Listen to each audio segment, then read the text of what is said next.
नमस्कार, मैं अशोक कुमार पांडे और स्वागत है आपका टीसीएच पर। जगदीप धनखड़ साहब ने रिकॉर्ड बना दिया है, इस्तीफा दे दिया है। यह खबर तो आपके पास बहुत तरीकों से, बहुत सारे तरीकों से, अलग अलग जगहों से पहुंच गई होगी। लेकिन बड़ी खबर यह है कि कांग्रेस इसको लेकर जबरदस्त दुखी है। ऐसा लग रहा है कि किसी कांग्रेसी को पद से हटा दिया गया। ऐसा लग रहा है कांग्रेस का कोई बहुत प्रिय था जिसको पद से हटा दिया गया। इसके पीछे क्या राज है, यह समझना बहुत जरूरी है। मैं क्यों कह रहा हूं कि कांग्रेस दुखी है? कोई कह सकता है कि जयराम रमेश ने ट्वीट किया है। कांग्रेस ने ऑफिशियली कोई ट्वीट नहीं किया है, ऑफिशियली कोई बयान नहीं दिया है। लेकिन दो बातें हैं। पहली बात तो यह कि जयराम रमेश कोई कांग्रेस के ऐरे गहरे कार्यकर्ता नहीं है, बहुत हाई पोजीशन पे बैठे हुए हैं। वो तय करते हैं कि कांग्रेस में कौन प्रेस कॉन्फ्रेंस करेगा, प्रेस कॉन्फ्रेंस में क्या कहा जाएगा, सारा कुछ मीडिया के हेड के रूप में सारा कुछ वो डिसाइड करते हैं। तो उनके बयान को कांग्रेस का बयान माना जाएगा, नंबर 1। नंबर 2 ये कि अगर आप कांग्रेस का ट्विटर हैंडल देखेंगे तो वैसे तो कांग्रेस ने धनखड़ के जाने के बाद कोई अलग से बात नहीं कही है, लेकिन जयराम रमेश ने तो जो लंबे लंबे ट्वीट किए हैं, उन दोनों ट्वीट्स को अंग्रेजी और हिंदी वाले को एक के बाद एक कांग्रेस ने अपने पेज से रिट्वीट किया है। यानी कांग्रेस जयराम रमेश के ट्वीट को इंडोर्स कर रही है। यानी बहुत सीधी बात है कि कांग्रेस बहुत ज्यादा दुखी दिखाई दे रही है धनखड़ साहब के जाने से।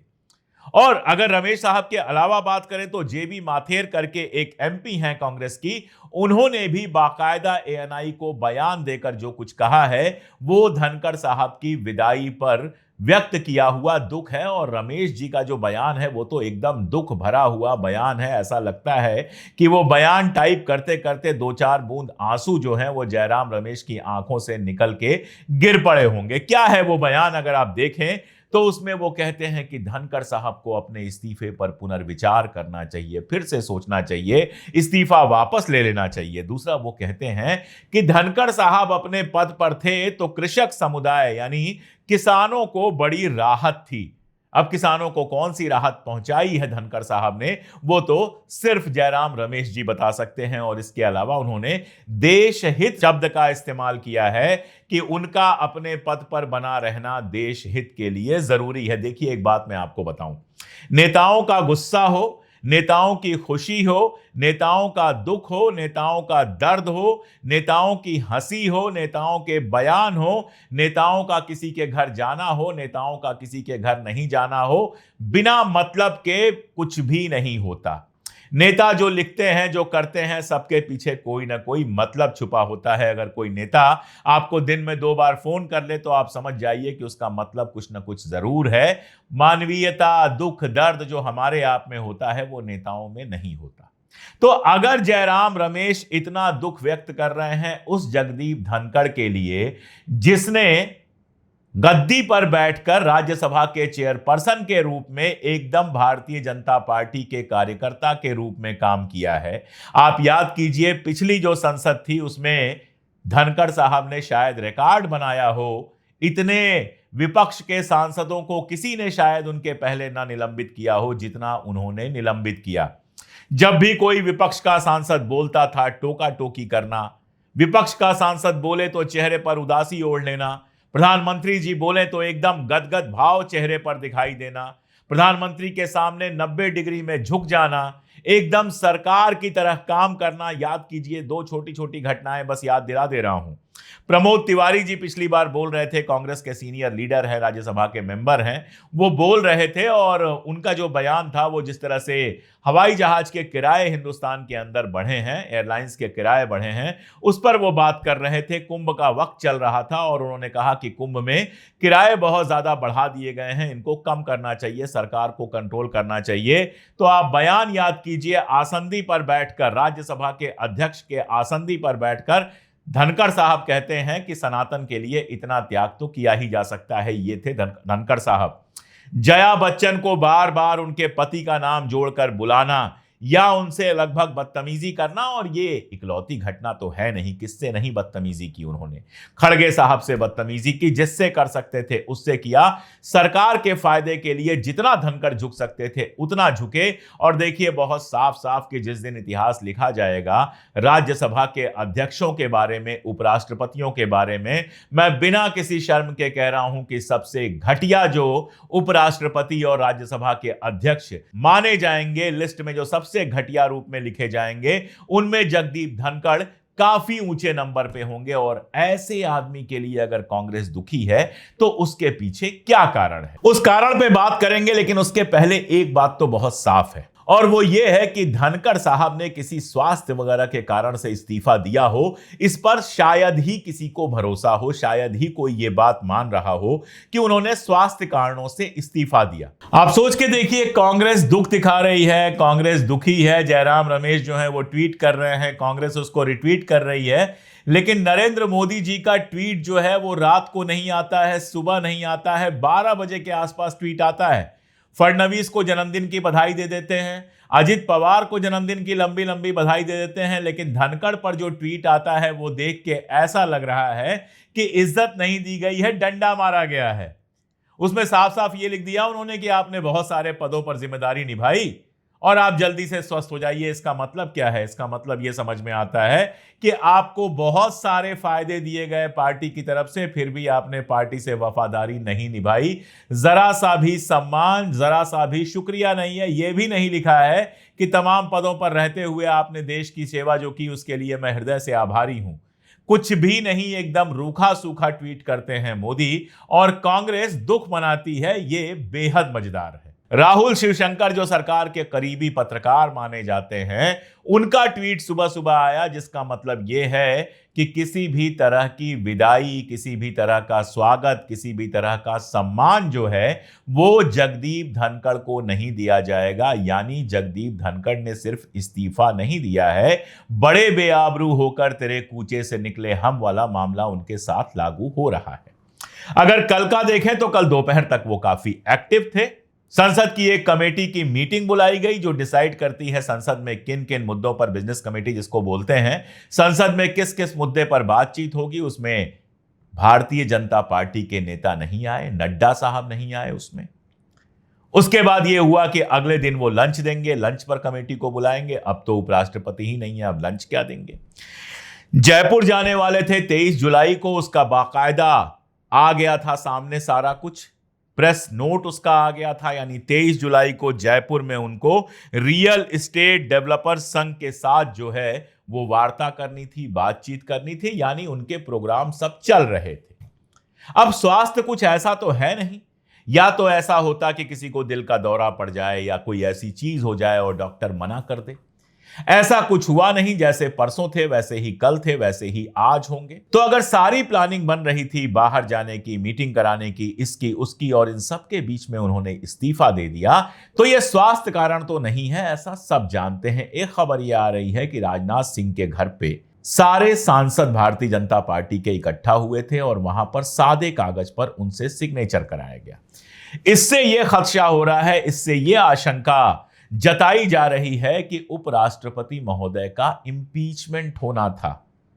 इसके पहले अविश्वास प्रस्ताव विपक्ष लाया था, इस बार सरकार उपराष्ट्रपति महोदय को हटाने के चक्कर में थी। शायद इसका अंदेशा, शायद इसकी खबर जगदीप धनखड़ साहब के पास पहुंच गई और निकाला जाए, इससे अच्छा उन्होंने सोचा कि चलो हेल्थ कारणों का बहाना बनाकर इस्तीफा देकर थोड़ी बहुत इज्जत बचा ली जाए। हालांकि बची बिल्कुल नहीं है, सारी कहानियां एक एक करके बाहर आ गई हैं। जो धनखड़ साहब नरेंद्र मोदी जी के सामने 90 डिग्री पर झुक जाया करते थे, उन पे सवाल उठाया गया तो उन्होंने कहा कि हमारा कल्चर है। उन्होंने एक बार भी ये नहीं कहा कि उपराष्ट्रपति का पद कम से कम कागज में प्रधानमंत्री से बड़ा होता है, नंबर 2 होता है, राष्ट्रपति के बाद उपराष्ट्रपति, उसके बाद प्रधानमंत्री का नाम आता है। लेकिन प्रधानमंत्री के सामने वो 90 डिग्री पर बिल्कुल झुके रहते थे, एकदम भारतीय जनता पार्टी के कार्यकर्ता की तरह उनके बयान आते थे। अभी हाल में ट्रंप के बयान पर किसी बीजेपी के नेता के बोलने की हिम्मत नहीं हुई, मोदी के बोलने की हिम्मत नहीं हुई, लेकिन धनखड़ साहब ने बाकायदा भाषण में कहा था कि कोई विदेशी कैसे इस तरह की बात कर सकता है, यानी ट्रंप की बात को झूठा कहने की कोशिश की गई थी। यहां से ही धीरे धीरे धीरे धीरे समझ में आता है कि आखिर ये किनारे क्यों हो गए। देखिए, संसद में जो सबसे बड़ी कार्रवाई होनी थी, जिसको लेकर काफी उत्साह था, वो थी जस्टिस वर्मा का इंपीचमेंट। जस्टिस वर्मा के बारे में आप लोग जानते हैं, उनके घर से करोड़ों रुपए बरामद हुए थे। आग लगी थी, जब आग बुझाने वाले लोग पहुंचे तो जले हुए नोट बरामद हुए, जिसके बाद उनके खिलाफ जांच बिठाई गई। सुप्रीम कोर्ट ने बाकायदा जांच बिठाई, जिसमें रिटायर्ड जस्टिस लोग थे, और उस जांच समिति ने यह कहा कि जस्टिस वर्मा दोषी हैं। उसके बाद जस्टिस वर्मा पहुंचे हुए हैं सुप्रीम कोर्ट में। वहां उन्होंने तर्क ये दिया है कि भाई, मेरे घर से पैसा पाए जाने का मतलब ये नहीं है कि वो मेरा पैसा है। देखिए कितने बढ़िया लोग हैं।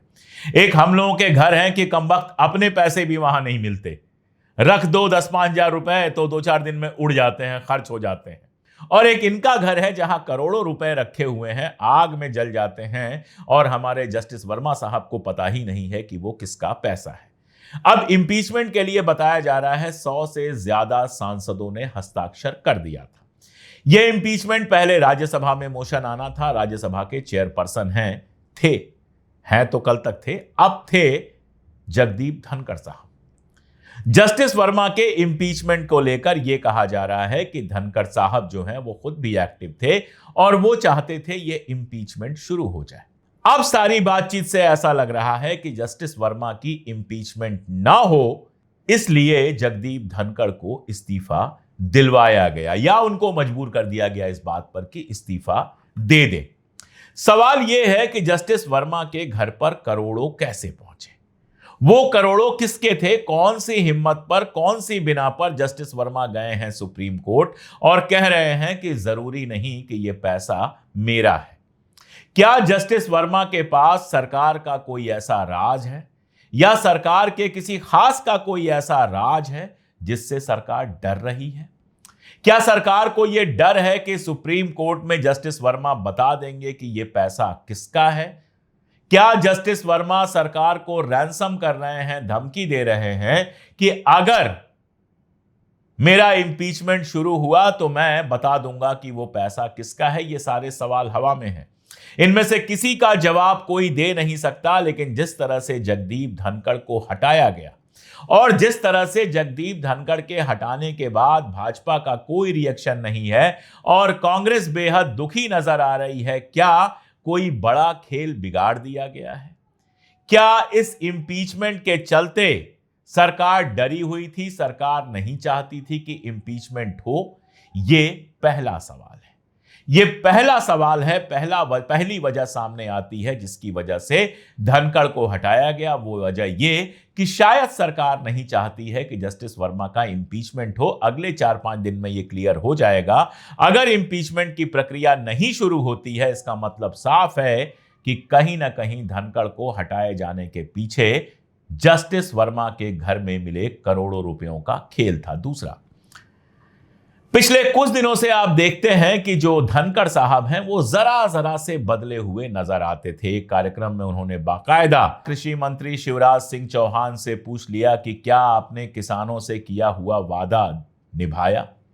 आप ये मत समझिए कि अचानक धनखड़ साहब के सीने में किसानों के लिए दर्द पैदा हो गया। जैसा मैंने कहा, नेताओं के सीने में किसी के लिए दर्द आमतौर पे नहीं होता है। 2-4 हो सकते हैं, लेकिन ज्यादातर के सीने में कोई दर्द नहीं होता है। अगर धनखड़ साहब के सीने में किसानों के लिए कोई दर्द होता तो जिस समय पंजाब और हरियाणा के किसान लाम लगाए हुए थे दिल्ली के बाहर, एक के बाद एक किसानों की मौत हो रही थी, 700 के आसपास किसान मर गए।